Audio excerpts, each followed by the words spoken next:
Welcome to the Epic Love Radio Show. This is episode number 72. My name is Travis Suit. I'll be your host tonight as we travel through time and space.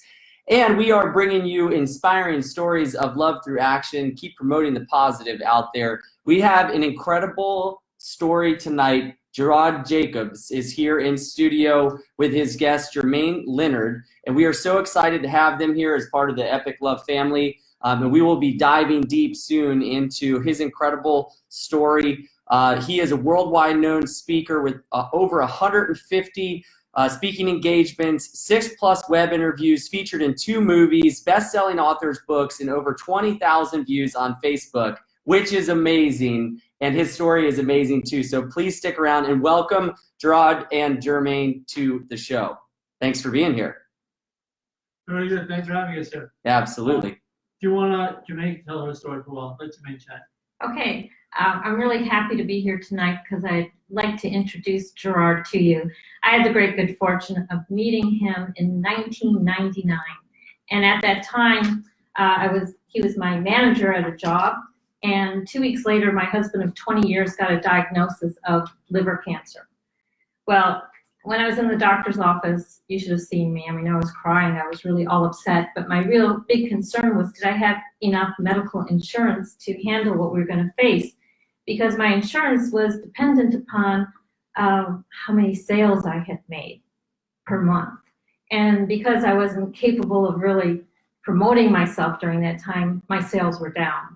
Anyways, by the time I got back to the house, I had called the office, and a girl took my message. And by the time I got home, I got a phone call. And in that phone call, Jarod, who I just knew for 2 weeks, called me. And he said, oh, I heard the news. And he said, don't worry about the insurance. We'll figure out a way to do it. And what happened is, in that conversation was so amazing. I felt the energy go through the phone. And I felt this energy go into my heart, and it uplifted me. And at the end, he always likes to tell some jokes. He told me a stupid joke, and I was laughing. And it was so amazing because I had been just like crying for hours, and then all of a sudden I was laughing. And when I went back to my husband and I was laughing, my husband was so happy I was laughing and that I wasn't crying. That was a big lesson in itself, to really be open to a situation and be in it. Well, my husband and I really saw the power of laughter. I mean, if we can't laugh in bad situations, when are we going to laugh? Right. You know, because once you laugh, there's an ease there, there's a tenderness there, there's love being expressed, and that's what the show is all about, stories of love through action. And I think that we have to learn how to take things really lightly. Yeah. It's really so very important. And I got to tell you also that in those 17 months was very transforming for me in my relationship with my husband, because you have only so many moments in life, and you have to grab them. Like, I like to sleep in. And so many times he would come 8 o'clock in the morning, I'd be tired, he'd want to wake me up. And a girlfriend told me, look, you got to take his moments when he's awake. Do you see? Because in an hour, he'll be sleeping again. Right. Well, my husband did make his transition. He made it with a lot of love and a lot of great energy. And I got to tell you, one of the best experiences for me was learning how to laugh through the whole situation. And Jarod and I, over a period of time, we did get together, and what I want to say is, it's important. When he told me that he had MS, I had no idea what MS was. You know, it was a neurological disease. It wasn't going to get any better. You're not dying from MS. But I had no idea what I was walking into, and I didn't even think about it, because Jarod only had a limp at that time, a slight limp. And so I believe, and I still believe in my heart of hearts, that everything and anything is curable. But it was like, oh yeah, that's not a problem, because anything's curable. But then I got to see the progression, and as time went on, by 2006, Jarod was bedridden for 2 years. And that was not an easy thing to watch, because what you see is someone who was was only 53 then, and he's thinking, I have an incurable disease, it's not going to get any better. Is this my life? And then he did something amazing. He started thinking to himself, if I keep doing what I've always done, I'm going to keep getting what I've always got. So what I need to do is I need to start making some changes. Right. Because if I make the changes, it's open to possibility of something good happening. If I keep doing what I'm doing, I'm going to keep getting what I got. Right. And what was amazing is he started making these changes, and he started with his diet, which he's going to share with you. But I have to tell you, it's been amazing to watch, because what I see is that we all need to ask questions of ourselves. What do I need to do in whatever situation we're in, whether it's a health challenge, a financial situation? We need to open up our minds and start saying to ourselves, what is my next step? What can I do different? Because if we keep doing what we've always done, we're going to keep getting what we got. And if you don't like it, you need to change. So with that, I'm going to have Jarod tell you his story, because it's very amazing. Yeah, that was incredible, and thank you for sharing that. And so, for people who might not know what the acronym MS is, what is MS? Multiple sclerosis. It's a degenerative, incurable, neurological, which means nerve disorder. Okay. That's MS. And I do want to point out here too, is that as Jarod started making the changes, we would meet. I met some of his therapists, and they would say Jarod is very amazing, because most people with MS get worse, and you know what? He's getting better. Wow. So it's really tremendous. So Yeah. I really want you to hear what he has to say. Yeah, absolutely. Was it my turn? She gave you the look. All those married men, we know the look. Yeah. Is there any miss anything? I'm sure I'll add in later. Oh, yeah, right. Okay, good evening, folks. Thank you for joining us here on this epic love. It's a great opportunity. I want to thank everybody here for doing this. I live and love to get out there and share my story.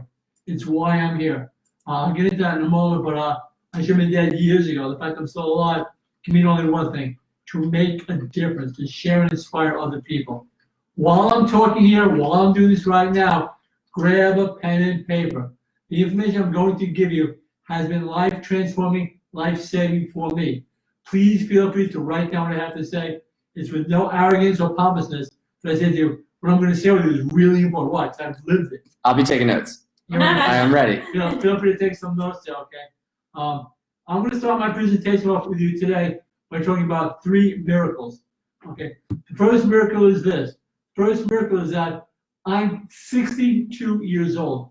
For those watching on Facebook now, I don't look anywhere near 62 years old, all right? Second miracle is that I'm 62 years old. I've had multiple sclerosis now for 33 years. Third miracle, I'm 62 with MS for 33 years, and I'm getting better all the time. All right, 3 miracles. Ask doctors, ask neurologists, the doctor of MS, says that people live with MS 33 years. No, they cash out 25 years tops. How late do men live? I was told, I'll tell you in a minute, I'd be dead a long time ago. The fact that I'm 62 with MS for 33 years and getting better all the time. You know, all 3 miracle major statements there. And yes, as you hear me talk, I was born and bred in New York, so therefore I tend to talk a little quicker, and I try not to say debs and does, but I'll try and slow down and talk. But I'm trying to get my whole story in here within the somewhat time constraints that we have here. We got plenty of time, so. We're saving some time at the end of the Travis for some Q&A. Yeah. If you have any questions as we go through here, please. I love questions for 2 reasons. 1, questions show that you're paying attention, that you care enough. And 3, that you think I have some value where I contribute to you. So please, by all means, type out your question. We'll save time at the end for that. I'd like to share pretty thorough, like in my introduction there. I've done this, God, I haven't done talk this now like what, 2 or 3 days? Before that was a week. I do this all the time, so this is my life to get out there and share my story. So I'm pretty thorough what I have to say. Having said all that, I'll take you back a little bit in time. Like I mentioned, I was born in New York, in Long Island, New York. Oyster Bay specifically, a little shout out there to my homies in Oyster Bay. Grew up in Oyster Bay, life was normal, everything was fine. I started a wholesale produce company. I do not think that my exposure to herbicides, fungicides, and pesticides in the produce that I was selling really contributed to anything, but it probably didn't help. So I was selling produce back in the 80s. Toward the beginning of 1991, I had gotten married. I got married. I met a woman, and she saw me get my diagnosis in 1986. So I was diagnosed in 1986 with multiple sclerosis. I was running a company in 1988.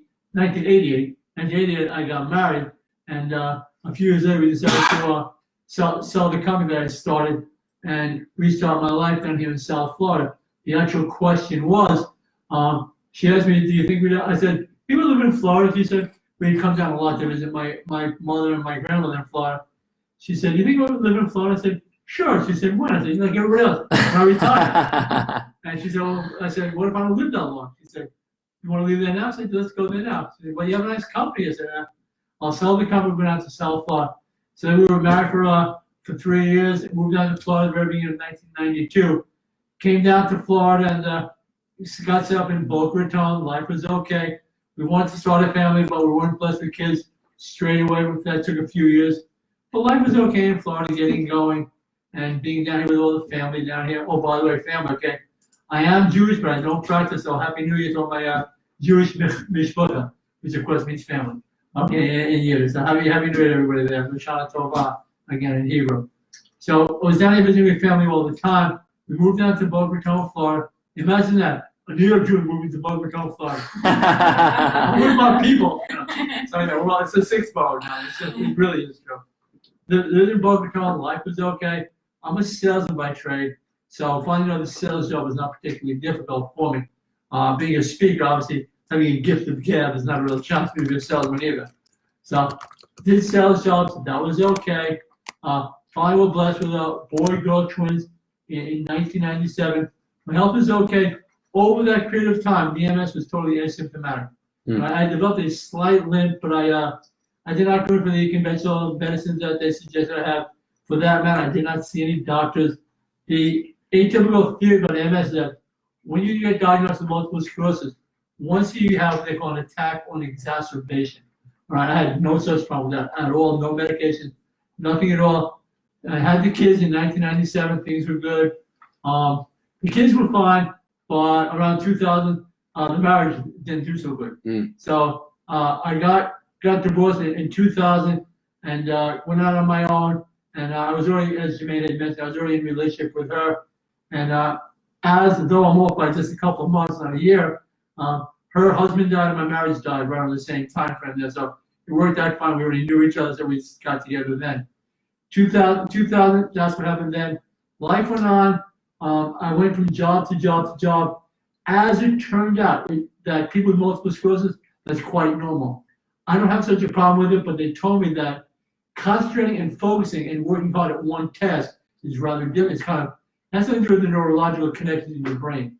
So I didn't do so good in job continuity, but I did good at the job. Things were going along just fine. I actually found some good success in another field, Visa MasterCard services. Did that for a while, that was very good. But I could feel, like they saw, I could feel all slipping away. I could feel stuff slipping away, but I was doing the best I could. The job I had at that particular window of time, 2005 is a good story. 2005, I went to New York for my 30-year high school reunion. For those keeping score, I graduated high school in New York in 1975. So keeping your age current, I was diagnosed when I was 29, just after I turned 29. Anyway, so I went to New York for my 30-year high school reunion, and I could feel things slipping away. I told you I had MS. I wasn't moving that good, but I was standing, I was driving, things were okay. But I knew things were slipping away. And sure enough, very beginning of 2006, February of 2006, the fellow that I was working for came up to me and said, I know you live literally a block away, and you get to work, and you roll in, you do your thing, 12 o'clock, you go out in your car, sleep for about a half hour, wake up, shove some food down your throat, struggling to make it through, to 4 or 5 o'clock, then you go out. Even though you live across the street, you sleep in the car for a half hour. It's a symptom of multiple sclerosis and any other neurological disorder is fatigue. It's a bear. And if you know about fatigue, it's like, I'm okay. Gotta take a nap. Fatigue just hits you real heavy. Yeah, it really hits you hard. So for me, to just have a job was amazing in and of itself. 2006, I said, if you're gonna fall, hurt yourself, sue me, or I'm going to let you go, and I don't want to do that. So that would be your choice.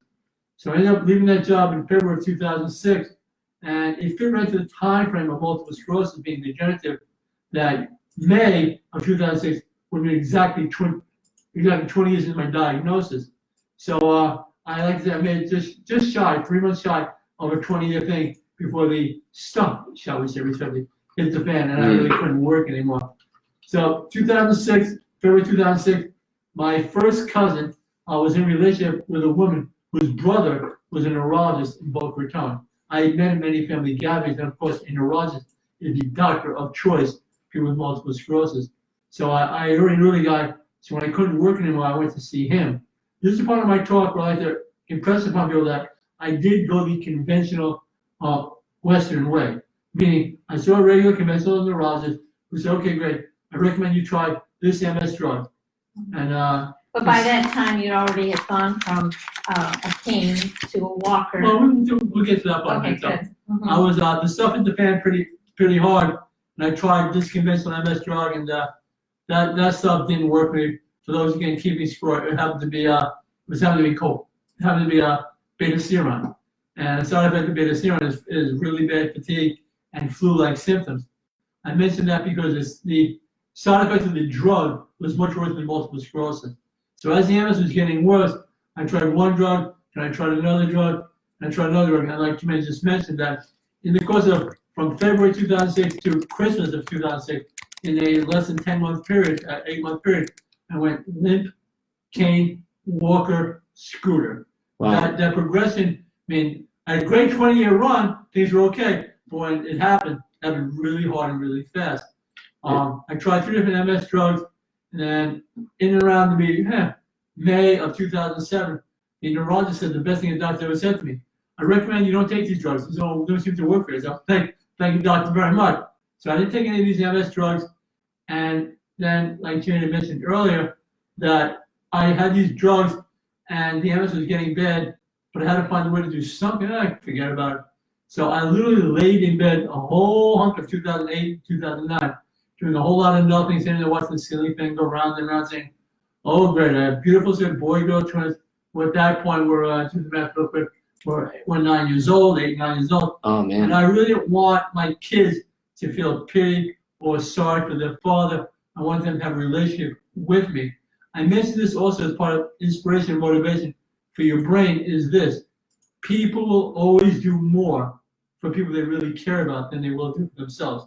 I know it sounds bizarre to say, but when the plane's going to go down, people want to go, help my baby. But if you don't put your oxygen mask on, you're going to be dead. You can't help the baby. So therefore, take care of yourself. So I said, I'm going to do more for my kids. I want to see my kids.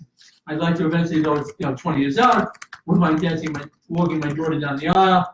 I want to see them have a life. I want to share life with them and enjoy life with them. So 2008, 2009, did a whole lot of nothing. All right, I was just doing things in bed. And then quite literally speaking, Thanksgiving of 2009, November 25th, 2009, had Thanksgiving dinner with family. And I woke up the next day, November 26th, and Jermaine's mentioned 3 or 4 times already, that if I keep doing what I've been doing and having the same diet and lifestyle that I've been having, I'm going to keep getting what I've gotten. And it's getting worse and worse and worse. So I said, you know what? I'm going to become a vegetarian. So the day after Thanksgiving 2009, I became a vegetarian. You could say I quit cold turkey. There's no audiences, so please laugh at all. Yeah. Cold turkey. I quit cold turkey the day after Thanksgiving. In the 28-day period between Thanksgiving and Christmas of 2009, I had 2 other major epiphanies. The first one being, the first one was going vegetarian. The second was, MS is neurological. If I have a problem, that's nerves. It's electrical. If I have a problem with my electricity in my home, I would call the electrician. He'd go to the fuse box. Who's the electrician on the body? A chiropractor. What's the fuse box? My spine. So the chiropractor would go to my spine to make sure everything is running correctly. So in that period of time, I also found the chiropractor that I wanted to see. Cute side story about that is I met this woman. She adjusted me, and she was going to start her own practice. She was renting a table from another chiropractor. It's kind of commonplace of what they do. And in talking to her, she said, oh, gee, you sound like a New Yorker. Where are you from? I said, well, I used to be in Long Island. She said, you know a fellow named Jarod? Well, I said, he's one of the 2 non-blood people I keep in contact with, 30 or 40 years later. So I think about it all the time. We were in Cub Scouts together in 2nd grade. She said, he worked for me in California, in San Francisco. Like, well, this is kind of meant to be. Small world, yeah. Like, okay, I'll take that as a nice proverbial karmic hint. I'll take that. So I started seeing her. And also in the same 28-day period, it occurred to me that, gee, I'm doing a whole lot of nothing laying in bed. And laying in bed, my body's going to be all stiff, atrophy and stuff like that. And I knew no one's going to give me a trophy for my bed. So I got to start doing some physical therapy. I looked out for physical therapy place, and again, for your notes, if you had a vacation there, the next point about that is that when you see a neurologist and they send you to a physical therapy place, specifically in a hospital, they have a certain protocol that they work. All right, so I called the place and said, let's come and get physical therapy. They said, well, you come, you get the script from your doctor, and we do this, this, and this for you, and hopefully it'll work. I said, no, you have it wrong. My body, my protocol. They said, but that's not how it works. I said, you're right, next. So I called another company. So I knew my body better than anybody else knew my body. So I said, okay, this is the protocol I want. I knew my body responded well to myofascial release. Again, write it down in your notes there. I'd say it's a way of working the muscle, the nerves connection, to keep the nerves connection working better. So I knew that worked well for me there. And also, I believe in electrical stimulation. When I saw the doctor, I said, I really want to do e-stim. And the PT place said, we're going to do e-stim. I said, why not? So it's too tiring for multiple sclerosis. I said, great, I'm definitely doing that. Yeah. Like the old kids cartoon where the character runs through the wall and makes a cut out. Yeah. You want me to do that, but I'm running through them. Now I'm doing that. So once he said no, I knew it was bad for his business and good for my health. Right. And again, that's a very important thing I just said. If it's bad for their business, it's good for your health. No money in a cure. When they cure greed, they'll cure cancer. But anyway, so all of those three ideas. One, my wonderful and great attitude, my positive attitude. My second, being a vegetarian. Third, seeing a chiropractor. Fourth, getting physical therapy. Said, this could work out really good like that. So just really good. Again, chiropractic, physical therapy, vegetarian diet, good attitude, and the most important one, number 5, nothing to do with medical doctors.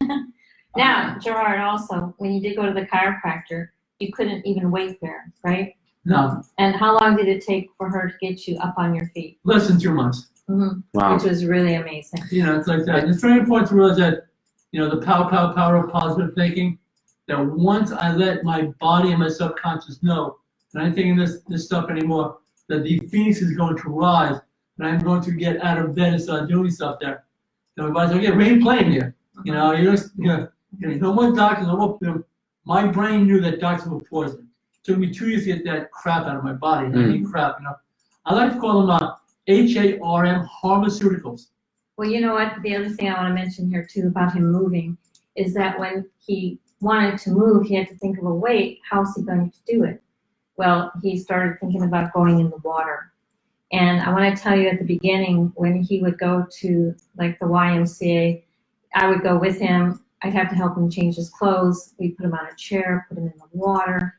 And the lift, and then he would be lifted out, and then we have to put the clothes on. It was a real workout for me. Mm-hmm. And but it was amazing because he could move in the water where he couldn't really move on land. Well, you know, I want to just say how proud I am of him. He now goes 4 times a week by himself. He can do everything. He can go change his clothes.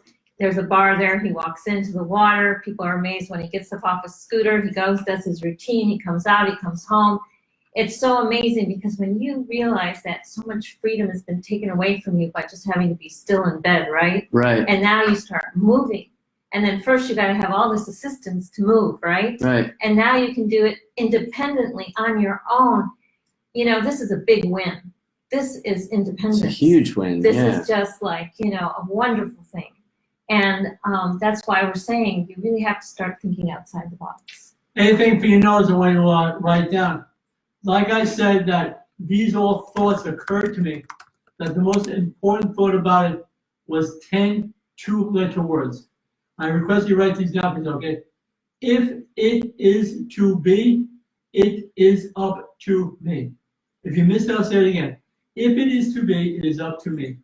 Take personal responsibility for your health and well-being. It's up to you to take care of it. No doctor, no pill, no shot is going to do it for you. You have to be saying, you know, I'm going to take care of this myself. So all of those things, 2010 was a very good year. Like a phoenix, I started to rise from the S. I started weight bearing to chiropractic, doing very good at physical therapy. And life was pretty good in 2010, 2011, things were good. But that one thing, I was getting rid of most of my symptoms, and there was no more growth in my symptoms either. The one thing I just couldn't quite chase was that fatigue. Fatigue is just a bear. It's like it just sticks around there. So even though I was doing pretty good, so this fatigue thing. So let me try. I went to for my birthday, celebrate my birthday in 2012, March 19th. Yes, I'm a Pisces for anybody that cares about that. The stars are lining up. Yeah, so okay, I'm gonna go to Hippocrates March of 2012. Hippocrates Health Institute in West Palm Beach. Yes, I give a lot of credit to them, even though it was up to me. Hippocrates Health Institute.org in West Palm Beach. HippocratesINST.org. Go check them out. We'll share the Hippocrates Health Institute page on the page on our Epic Love Radio Show page. And for everybody who's tuned in, I just want to give you a wave out there in Facebook land. Thank you for joining us. We've got an incredible story here with Jarod, and please keep going. So 2012, I went to Hippocrates and I said, oh, look at that, a bunch of tree-hugging people praying for eating trees and praying that aggressive. And Gary Christian was the exact opposite. There's a professional place.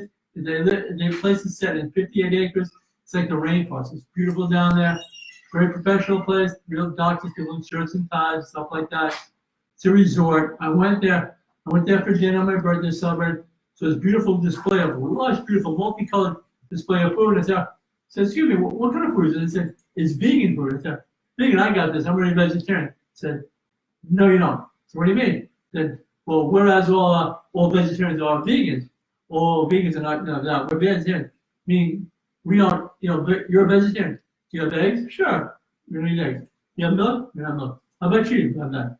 So I said, oh, there is a difference. So I saw all these sprouts. I said, oh, beautiful stuff. I had the sprout dinner there. Not only was it very tasty, I could feel the electrolytes inside my body give me some strength right then and there. And the thought occurred to me upon further research too, that also starts all the technical stuff there. Take notes. Very technical stuff there. That there's 3 kinds of food. Number 1 is dead diseased animals. Number 2, crustacean food, which is like broccoli, cauliflower, and lettuce, which is good, but it's already dead. It's already been cut and harvested. Or living food. You can only get life from eating living food, but the food is still growing, i.e. sprouts. Sprouts are great stuff. Everything you possibly want is a sprout. Take a handful of sprouts, throw them in the ground, throw them in water, it's going to keep growing. It's living stuff. I really enjoyed the sprout dinner there. It was just a tremendous thing to have that sprout food. And like everything else might be, you might have guessed it, yes, I became vegan with that day. Now, I'll throw in here also for your motivation and inspiration that when your life depends on it, you don't play. You don't ease into it. You do what you got to do right then and there. So even though it may sound foreign to some people, say, became vegetarian that day, vegan that day. Well, yeah, it's my life. I ask you the same question. Is not your life worth to you what my life is worth to me? The whole world. Once you commit to your whole life changing, you do what you got to do. I changed everything right then and there. Became a vegan. 2012 was a great year. It was so much fun. I can feel this tide changing. I'm doing better in PT. Like I'm going to the water, working out. The fact that it was a little tricky for her to take care of me, I know. At least going in the water and following a routine that they taught me for my aquatic physical therapy. I did that. It was a lot of fun. It was a little work, but I wanted to get rid of that last symptom. So I went back to Hippocrates for my birthday, March 19th on 2013. When I went back and recognized the place, recognized some faces, recognized some people, and it was very nice. More sprouts. This has been a great year. Well, wait a minute. It's March. I'm from New York. It's cold up there. Where's the hot food? I said, there's no hot food. I said, what do you mean no hot food? I said, it's all raw, vegan. I said, wow. Oh. I said, what do you mean what? I said, well, was left you cooked your salad? Point made. You don't cook your salad. So I said, it's all raw. Another thing for you to note to be aware of upon my learning there is that when you eat hot food, the old 80-20 rule, it takes 80% of your body's available strength to digest hot food. As compared to 20% digest cold food. Wow, I did not know that. That's incredible.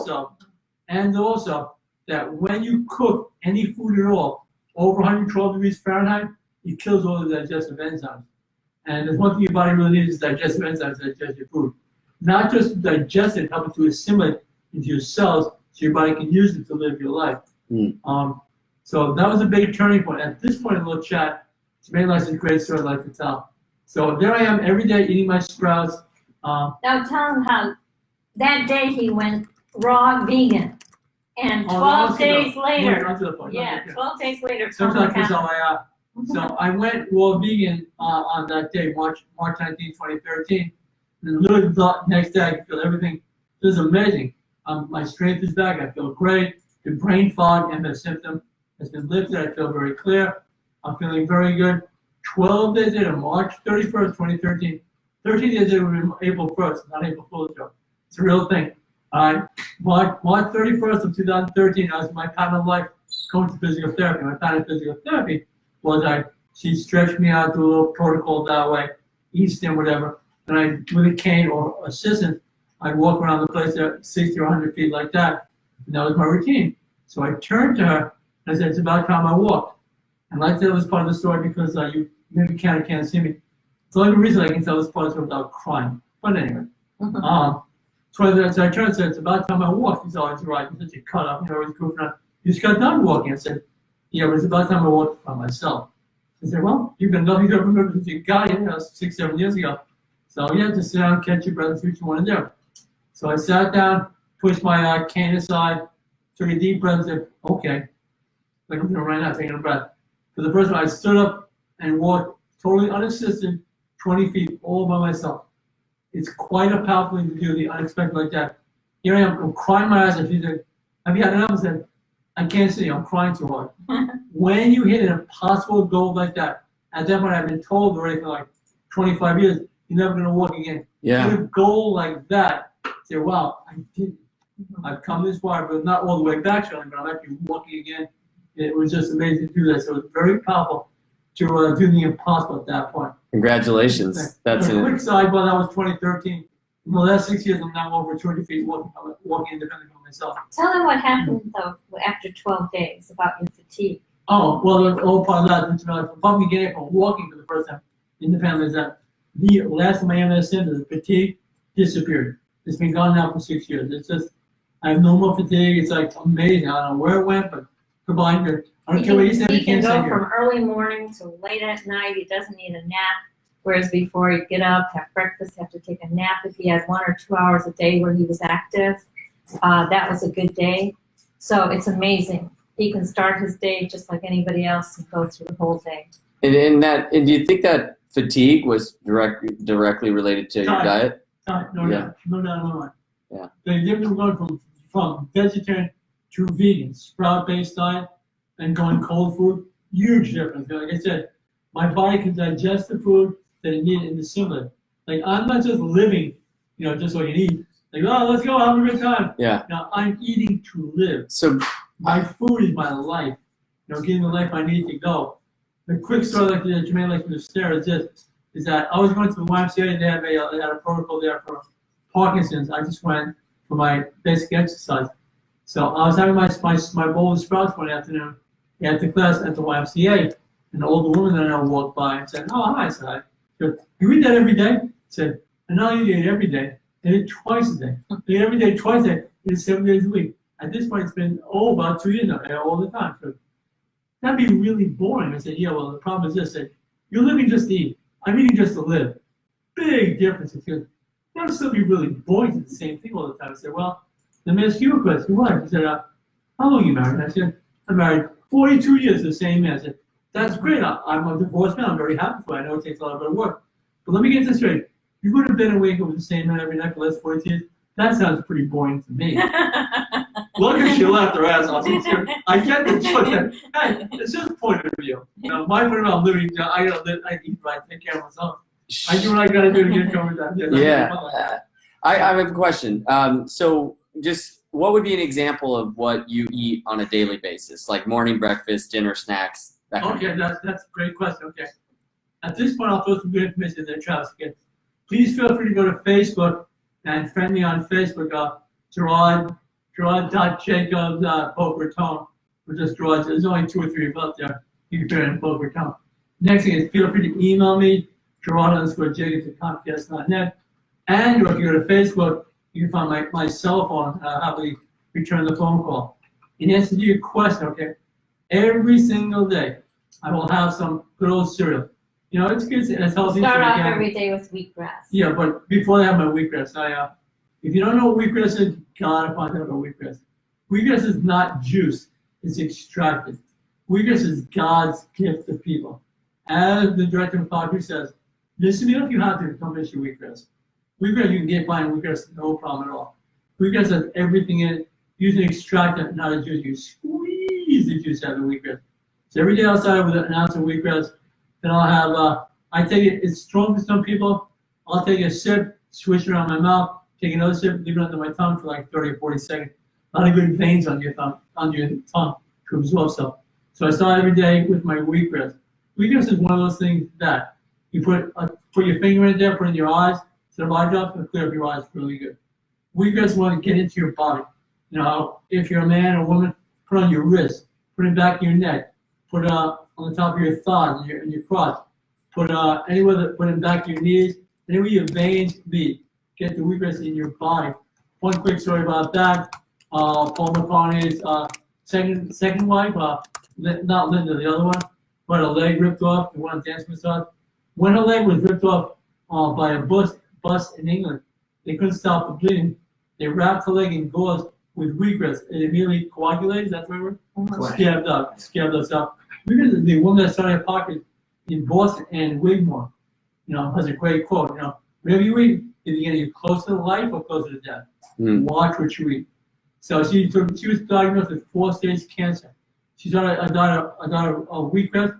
She reversed it all in less than 6 months. All done. Wow. So wheatgrass is amazing stuff. I also have some cereal. I like this cereal by 1 Degree.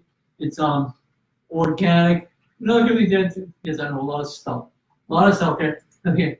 Just because something say, oh, it's GMO free, doesn't mean it's organic. All organic is GMO free. GMO free doesn't make it organic. So watch everything you eat. It must say GMO free and be organic. The cereal I like to eat is like a Cocoa Krispies, but no word, cacao crispy, like Rice Krispies with chocolate. My milk of choice, I like coconut milk. If you're still drinking cow's milk, you're not a baby calf. Baby's cow's milk. We're the only species on the planet that eat the milk of another species. Don't drink cow's milk.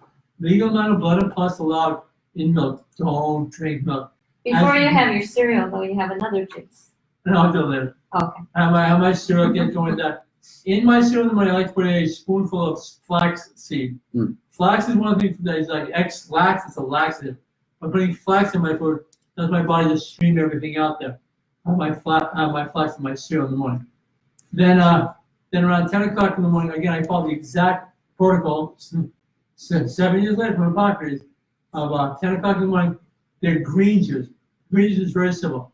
It's cucumber, celery, a handful of pea sprouts, a handful of sunflower sprouts. Sunflower sprouts are about 95% protein.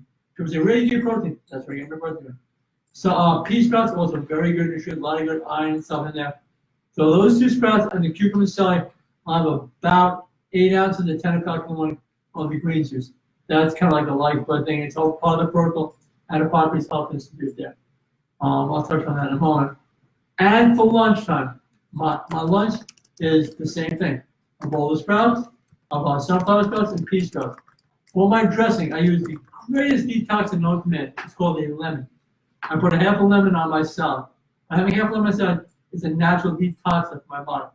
On my salad also, I put sauerkraut. Why? Sauerkraut is a great antibiotic. Why? It's a natural probiotic. It's natural stuff. All my food is naturally replacing the pharmaceuticals and pharmaceuticals that people take out there. I'll put sauerkraut on it. I also have to put on my salad seaweed salad and kelp sprouts, whatever that is. So kelp noodles. Why? Man came out of the sea. There are still things that come out of the sea that we need in our diet that we don't get anymore. So I put kelp, seaweed salad, use lemon in my salad dressing. I'll also use on my salad hemp seed oil. A little bit tasty, it's okay. A little bit of hemp seed oil on that. I'll also sprinkle on my salad something I don't really need. I'll put chia seeds. What? Chia seeds are 99% protein. So I'll put my chia seeds on that. So there you have my whole recipe. It's available to you. Shoot me an email. I'll email it right back to you. The recipe for the juices, recipe for my salad. Okay. 4 o'clock in the afternoon, again, following the exact protocol of the pocket that I've used now for pushing 35 years. The same green juice every day at 4 o'clock in the afternoon.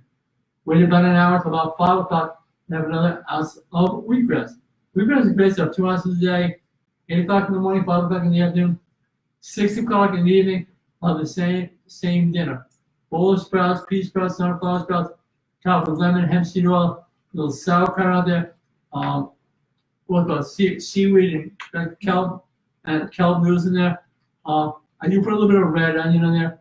A thing that I will email you is that I call it purposeful eating. That everything that I put into my body has a purpose. Like I said about Anne Wigmore, is it going to help me or hurt me? You know, so I'm putting everything I eat is very necessary for me to maintain and keep getting better in my health. So that's my diet, and it's a huge part of my life. It is my diet. The thing I want to touch on now as we go forward through this. So that's been my diet now for the last 7 years now. I eat the same thing all the time, boiling my way to excellent health. No, I don't. I would often say to him, how can you be so black and white? You know, I start a diet and, you know, maybe lasts a week. Right. And he would be so rigid. I said, oh God, you're so black and white. How can you do this? He said, what choice do I have? I've already been in bed for 2 years. Yeah. You see? So there was no choice. He said, if I want to live, I have to do this. Do you see? And I have to say, what I've learned is a lot of that willpower. And it's not willpower now because he enjoys it. And Right. he feels so much energy. Life power. Life power. Yeah. But it's amazing to watch because it was a huge transformation when he made those changes. Mhm. And now that we flash as time has gone on since 2013, and now I started walking independently at physical therapy, 20 feet, 40 feet, 50 feet, 80 feet, 100 feet, run on there. To this day, in 6 years flat, I walk over 20 feet, all by myself independently. Maybe you look on Facebook and they're sitting in front of me. When I went to my 40-year high school reunion, what was that, 4 years ago, people were looking at me saying, "Well, you went to move to Florida? Where'd you find the found of youth? You look younger than you do now." I said, "Yeah." You do have a really young complexion. It's like Avocados, baby. I put on like the one I didn't mention about myself. Avocados are great thing. Avocado, believe it or not, is a fruit. you what? You put the actual. No, I use the avocado myself.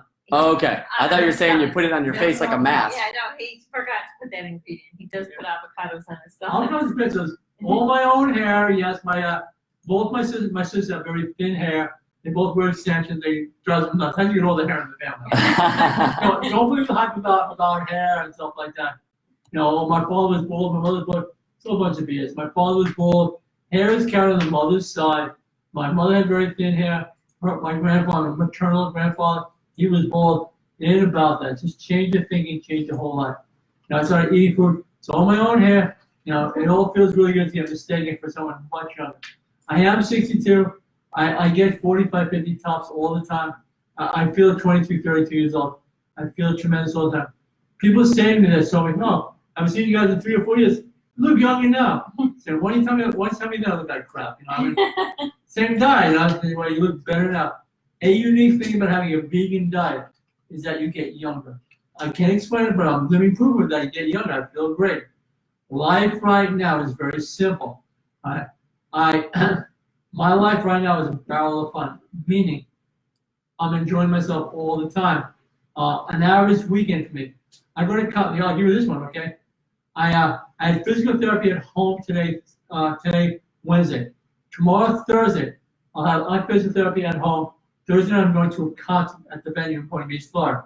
Friday, I'll wake up. I'll have a PT coming up for an evaluation for the YMCA in the afternoon.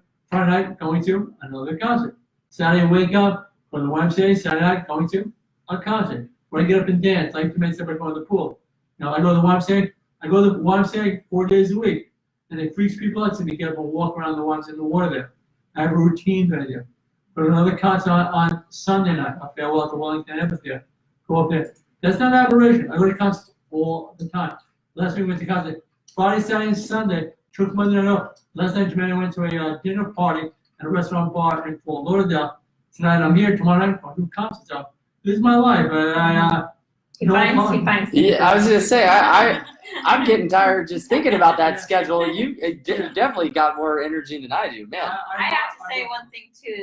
I think this was in the last month we were at one of the concerts, and I have to tell you that night I was a little tired. It's too much for me. But Jarod said to me, "I love my life," and I was taken by it, because it's not something he always expresses. But he said, Yeah. "I love my life," and I thought, "Wow, that's a big change, right?" Yeah. Years ago, he's like in bed, and now he's saying, "I love my life." Yeah. So, I just took that as very inspirational because we gave a lecture the next day and I shared that and I said, wow, if y'all could say I love my life. I was going to say, I don't ever hear anybody say that. Yeah. I definitely have moments of gratitude and I keep that, focused and centered, but that's powerful. Yeah. It's really powerful. I was taken by it and I said, wow, I'm going to start saying that for myself. I love my life.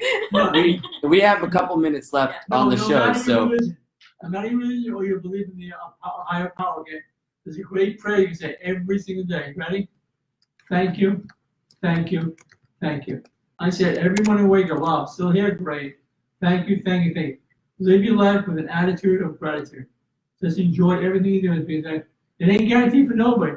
If I can turn this bad boy around and do a 180 and now like going out there partying, having a good time and sharing my story, anybody can. It's like, just go for it, Make up your mind, you have your BSQ, your bullshit quotient, has been overfilled. You're going to go for it now, just change your life around. Whether it's MS, MD, or whatever. CF, cystic fibrosis, whatever it is, change it around there. It's not important. It's been my opinion over the years that doctors make their diagnosis based on what can make them money.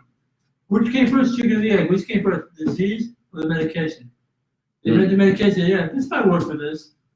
I want to throw you real quick, if you want to go to hippocratesinst.org and we'll give you a better one. Go to www.co1.com, CEA.com. Fill in your name and email and phone number there.